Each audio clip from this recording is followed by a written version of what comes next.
সুপ্রিয় দর্শক, আসসালামু আলাইকুম। নিউজ 24 এর সন্ধ্যার সংবাদে আপনাদেরকে স্বাগতম। প্রথমেই জানিয়ে দিচ্ছি সংবাদ শিরোনাম।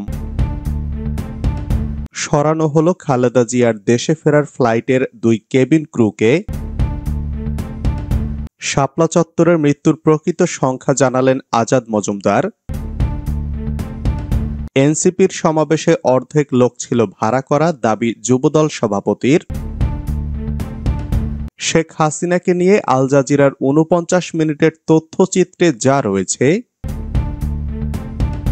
শেখ হাসিনার ফাঁসি না হওয়া পর্যন্ত আন্দোলন চলবে, মন্তব্য হাসনাত আব্দুল্লাহর। এতক্ষণ শুনছিলেন সংবাদ শিরোনাম। পুরো খবর পেতে ভিডিওটি শেষ পর্যন্ত দেখুন। সর্বশেষ সংবাদ পেতে চ্যানেলটি সাবস্ক্রাইব করুন। এবার বিস্তারিত। সরানো হলো খালেদা জিয়ার দেশে ফেরার ফ্লাইটের 2 কেবিন ক্রুকে। 4 মাস পরে আগামী 5 মে লন্ডন থেকে দেশে ফিরবেন বিএনপির চেয়ারপারসন খালেদা জিয়া। তার দেশে ফেরার নির্ধারিত বিমান বাংলাদেশ এয়ারলাইন্সের ফ্লাইট পরিচালনার জন্য নির্বাচিত কেবিন ক্রুদের চূড়ান্ত তালিকা থেকে শেষ মুহূর্তে দুজনকে সরিয়ে দেওয়া হয়েছে। আল কুবরুন নাহার কসমিক ও মোহাম্মদ কামরুল ইসলামকে সরানোর কারণ হিসাবে রাজনৈতিক সংশ্লিষ্টতা ও নিরাপত্তাজনিত শঙ্কার কথা জানিয়েছে বিমানের সংশ্লিষ্ট সূত্র। আগামীকাল রবিবার লন্ডনের হিথ্রো বিমানবন্দর থেকে ঢাকার উদ্দেশ্যে রওনা হবে বিমান বাংলাদেশ এয়ারলাইন্সের BG202 ফ্লাইট। এতে খালেদা জিয়ার সঙ্গে তার পরিবারের সদস্য এবং বিএনপির শীর্ষ নেতারাও থাকবেন। আগাম প্রস্তুতির অংশ হিসাবে শুক্রবার দুপুরে ফ্লাইট সার্ভিস বিভাগের সংশ্লিষ্ট ইউনিট 4 কেবিন ক্রুর নাম চূড়ান্ত করেছিল।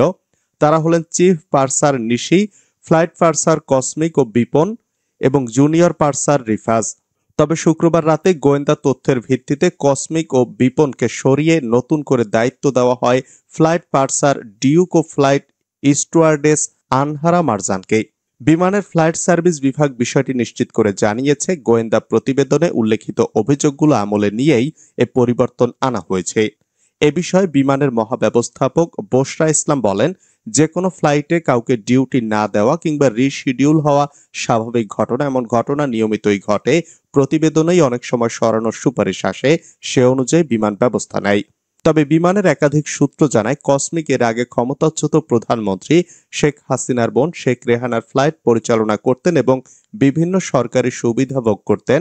তার বিরুদ্ধে 18 বার কারণ দর্শানোর নোটিশ এবং একাধিকবার শাস্তিমূলকভাবে গ্রাউন্ডেড হওয়ার অভিযোগ রয়েছে। অন্যদিকে জুনিয়র পার্সার বিপন দীর্ঘদিন ধরে সরকারি দলের বিভিন্ন কর্মকাণ্ডে সরাসরি যুক্ত ছিলেন। তিনি ধানমন্ডি 32 নম্বরে 15ই আগস্ট ফুল দেওয়া, শেখ কামালের জন্মদিনে প্রীতি ম্যাচ আয়োজন এবং বিমানে শেখ রাসেল দিবস পালন সহ নানা রাজনৈতিক কর্মকাণ্ডের অন্যতম সংগঠক হিসেবে পরিচিত। শাপলা চত্বরের মৃত্যুর প্রকৃত সংখ্যা জানালেন আজাদ মজুমদার। শাপলা চত্বরে হেফাজত ইসলামের 2013 সালের সমাবেশে আইনশৃঙ্খলা বাহিনীর গুলিতে 58 জন নিহত হয়েছিল বলে দাবি করেছেন প্রধান উপদেষ্টার উপপ্রেস সচিব আবুল কালাম আজাদ মজুমদার। শনিবার সকালে নিজের ভেরিফাইড ফেসবুক প্রোফাইলে দেওয়া এক পোস্টে তিনি এ তথ্য জানান। ফেসবুক পোস্টে তিনি লিখেছেন, যতবার আমি হেফাজত ইসলামকে কোনো বড় ধরনের বিক্ষোভ মিছিল করতে দেখি, ততবার আমার হিউম্যান রাইটস ওয়াচের জন্য শাপলা চত্বরের গণহত্যা নিয়ে করা তদন্তের কথা মনে পড়ে। যখন সারা বিশ্ব সেই গণহত্যার মৃতের সংখ্যা নিয়ে ধোঁয়াশায় ছিল, তখন আমি ঢাকাতে বিবিসির প্রাক্তন সংবাদদাতা মার্ক ডামেটের সঙ্গে সেই কঠিন কাজটি হাতে নিয়েছিলাম। আমরা এই সিদ্ধান্তে উপনীত হয়েছিলাম যে 2 দিনের সহিংসতায় নিরাপত্তা বাহিনীর 7 সদস্য সহ কমপক্ষে 58 জন নিহত হয়েছিল। তিনি আরো বলেন, 2 সপ্তাহব্যাপী তদন্তের সময় রাস্তাঘাট চষে বেড়ানো, হাসপাতালের নথিপত্র ঘেঁটে দেখা, নিহতদের পরিবারের সঙ্গে দেখা করা, প্রত্যক্ষদর্শীদের সঙ্গে কথা বলা এবং দাফনের প্রমাণ সংগ্রহ করা, মানুষকে মুখ খুলতে রাজি করানোর চেষ্টা করার সময় আমি প্রতিনিয়ত নিরাপত্তা বাহিনীর হাতে ধরা পড়ে নিখোঁজ হয়ে যাওয়ার ভয়ে ভীত ছিলাম। নিরাপত্তার কারণে তিনি আগে কখনো তার কাজের কৃতিত্ব দাবি করতে পারেননি বলে পোস্টে উল্লেখ করেন। তবে সহকর্মী সাংবাদিকরা তার কাজের উল্লেখ করলে তিনি আনন্দিত হন বলে জানান। এনসিপির সমাবেশে অর্ধেক লোক ছিল ভাড়া করা, দাবি যুবদল সভাপতির। জাতীয় নাগরিক পার্টির শুক্রবারের সমাবেশে অর্ধেক লোক ভাড়া করা ছিল বলে মন্তব্য করেছেন জাতীয়তাবাদী যুবদলের কেন্দ্রীয় সভাপতি আব্দুল মোনায়েম মুন্না। শনিবার দুপুরে নগরীর একটি হোটেলে বিএনপি যুবদল, স্বেচ্ছাসেবক দল ও ছাত্র দলের যৌথ সভায় এসব কথা বলেন তিনি। যুবদল সভাপতি বলেন, এনসিপির শুক্রবারের সমাবেশ আপনারা দেখেছেন। ওই সমাবেশে সব মিলিয়ে 1000-এর মতো লোক হয়েছে। এর মধ্যে অর্ধেক লোক ছিল ভাড়া করা ভদ্র মহিলা। তারা যে নিজেদেরকে এত মেধাবী ও তারুণ্যদীপ্ত দাবি করেন, তাদের সমাবেশ দেখে কি তারুণ্যদীপ্ত মনে হয়েছে?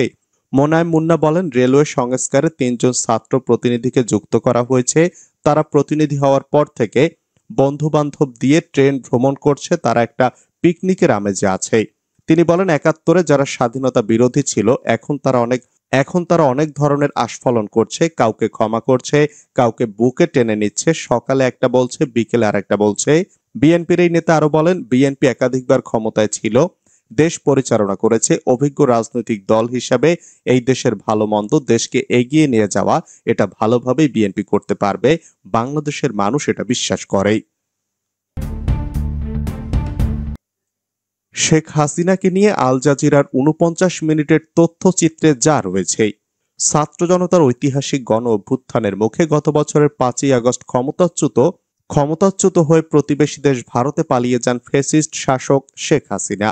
বর্তমানে দলটির শীর্ষ নেতৃত্ব সহ কেন্দ্রীয়, জেলা, উপজেলা, এমনকি তৃণমূলের নেতারাও পালিয়ে আত্মগোপনে রয়েছেন। এছাড়া গণহত্যার দায়ে গ্রেপ্তার হয়ে কারাগারে রয়েছেন বেশ কয়েকজন শীর্ষস্থানীয় নেতা। রক্তক্ষয়ী এই অভ্যুত্থানের পর একে একে বেরিয়ে আসছে গত 16 বছরের হাসিনার দানবীয় শাসন আমলে সংগঠিত গুম, খুন ও হত্যাযজ্ঞ চালানোর নানা তথ্য উপাত্ত। ইতোমধ্যে এসব তথ্যের সুস্পষ্ট প্রমাণও পেয়েছে জাতিসংঘের মানবাধিকার বিষয়ক হাইকমিশনারের দপ্তরের তথ্যানুসন্ধান দল। এদিকে সম্প্রতি শেখ হাসিনা ও তার দলের গুম, খুন, জুলাই অভ্যুত্থানের সংগঠিত গণহত্যা ও বাংলাদেশের ভবিষ্যৎ গণতন্ত্রের পুনর্গঠন নিয়ে 49 মিনিটের একটি বিশেষ তথ্যচিত্র প্রকাশ করেছে সংবাদ মাধ্যম আল জাজিরা। শুক্রবার প্রকাশিত এ তথ্যচিত্রে সাক্ষাৎকার নেওয়া হয় অন্তর্বর্তী সরকারের প্রধান উপদেষ্টা ডক্টর মোহাম্মদ ইউনূস, সেনাপ্রধান জেনারেল ওয়াকারুজ্জামান সহ একাধিক শীর্ষ কর্মকর্তা, আইনজীবীর। এছাড়া এই তথ্যচিত্রে নিজেদের ভয়ঙ্কর অভিজ্ঞতার প্রকাশ করেন ফ্যাসিস্ট হাসিনার আমলে নির্যাতন ও গুমের শিকার একাধিক ব্যক্তি ও তার স্বজনরা।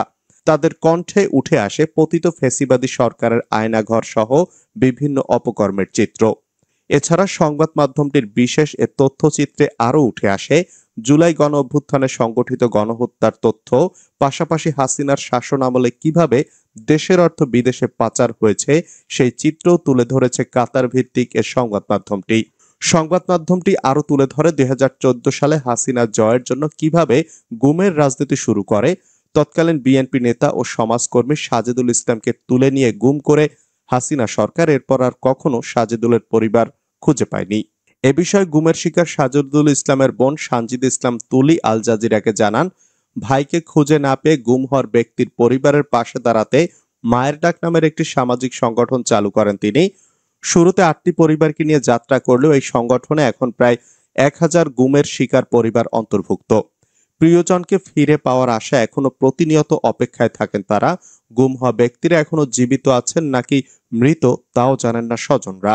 ফ্যাসিস্ট হাসিনার এমন নৃশংস গুমের শিকার হয়ে বেঁচে ফেরা 3 জন আলোচিত ব্যক্তি হলেন হুম্মাম কাদের চৌধুরী, আব্দুল্লাহ আমান আজমি, ব্যারিস্টার আরমান।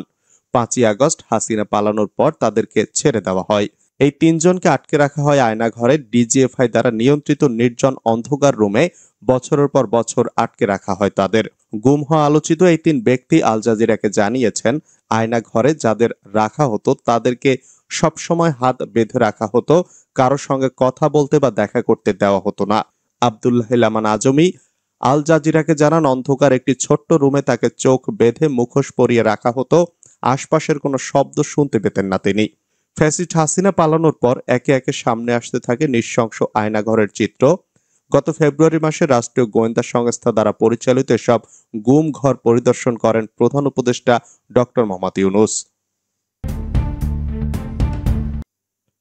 শেখ হাসিনার ফাঁসি না হওয়া পর্যন্ত আন্দোলন চলবে, দাবি হাসনাতের। আওয়ামী লীগকে নিষিদ্ধের মধ্য দিয়ে সংস্কার দেখতে চেয়েছেন জাতীয় নাগরিক পার্টির দক্ষিণাঞ্চলের মুখ্য সংগঠক হাসনাত আব্দুল্লাহ। তিনি বলেন, ক্ষমতাচ্যুত সাবেক প্রধানমন্ত্রী শেখ হাসিনার ফাঁসি নিশ্চিত না করা পর্যন্ত আন্দোলন চালিয়ে যাব। শনিবার রাজধানীর সোহরাওয়ার্দী উদ্যানে হেফাজত ইসলামের সমাবেশে যোগ দিয়ে তিনি এ ঘোষণা দেন। হাসনাত আব্দুল্লাহ বলেন, শেষ রক্তবিন্দু দিয়ে হলেও আমরা এই তরুণ প্রজন্ম শেখ হাসিনার ফাঁসি নিশ্চিত করা অবধি আন্দোলন চালিয়ে যাব। আওয়ামী লীগ একটি সন্ত্রাসী সংগঠন উল্লেখ করে তিনি বলেন, আওয়ামী লীগের মৃত্যু হয়েছে বাংলাদেশে, তার দাফন হয়েছে ভারতে। আওয়ামী লীগ কোনো রাজনৈতিক দল নয়। শেখ মুজিব বাকশাল কায়েম করে গণতন্ত্রকে গলা টিপে হত্যা করেছেন, 30,000 জাসদ কর্মীকে হত্যা করেছিলেন। তিনি আরো বলেন, যারা বাইতুল মোকাররমের সামনে হেফাজত কর্মীদের টেনে রাস্তায় নামিয়েছিল, সেই আওয়ামী লীগের আর পুনর্বাসন হবে না। কিন্তু 8 মাস পর এসেও অনেক রাজনীতিবিদ আমাদের বারবার মনে করিয়ে দেন, আওয়ামী লীগ নাকি রাজনৈতিক দল, দলটিকে নিয়ে সিদ্ধান্ত দেওয়ার এখতিয়ার তাদের নেই। হাসনাত আব্দুল্লাহ বলেন, প্রধান উপদেষ্টা কিছুদিন আগে বলেছেন, আওয়ামী লীগ নির্বাচনে অংশ নেবে কি নেবে না সেটার সিদ্ধান্ত নাকি দলটির। ডক্টর ইউনূস, আপনি ভুলে যাবেন না, আমরাই আপনাকে ক্ষমতায় বসিয়েছি। আওয়ামী লীগ আগামী নির্বাচনে অংশ নেবে কিনা সে সিদ্ধান্ত আমাদের। এ সময় নারী কমিশনের ইসলাম বিরোধী ধারাগুলো বাতিল আহ্বান জানান তিনি।